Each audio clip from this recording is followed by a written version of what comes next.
points share y equals 3. Kit watches from the edge of the den, where the morning light hits a landscape of raw materials waiting to be organized. Standard 6.G.A.3 involves drawing polygons in the coordinate plane and determining the exact lengths of their sides. For a builder, construction is a constant series of physical choices. Every log moved and stone placed defines a new boundary in the mud. Relying on instinct alone makes it difficult to replicate a design or ensure a corner is truly square. Without a system to map the ground, every measurement is just a guess. Overlaying a coordinate grid onto the den changes the work.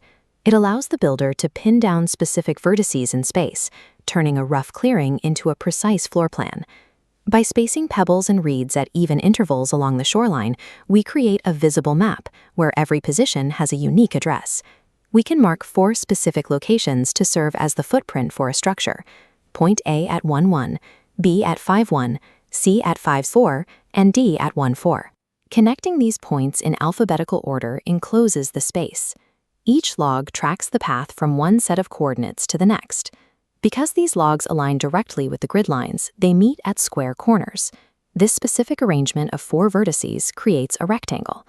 To prove the exact dimensions, we have to look closer at the coordinates themselves. We can determine the span of a single boundary by looking at the markers at either end. Here, a log rests across 2 moss tiles. Subtract the x-coordinates to find the length. One end sits at point P, -2, 3.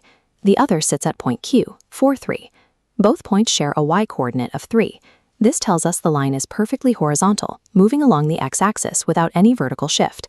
To find the length, we subtract the x values. 4 minus -2 gives us a distance of 6. The math confirms what the builder sees. Segment PQ is exactly 6 units long. The same logic applies to vertical lines. A weighted net dropping down an embankment creates a path that ignores horizontal movement entirely.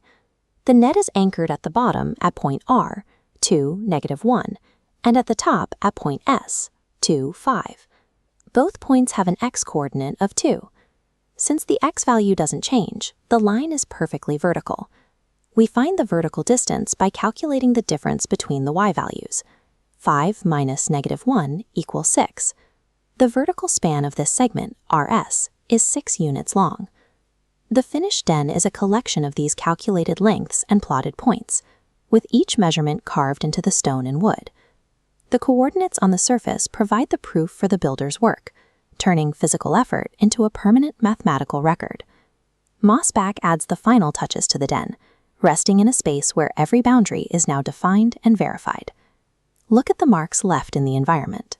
Which specific coordinate values prove that these boundaries are perfectly straight, and how does the builder's work reflect those numbers? Matching x-coordinates make a vertical side.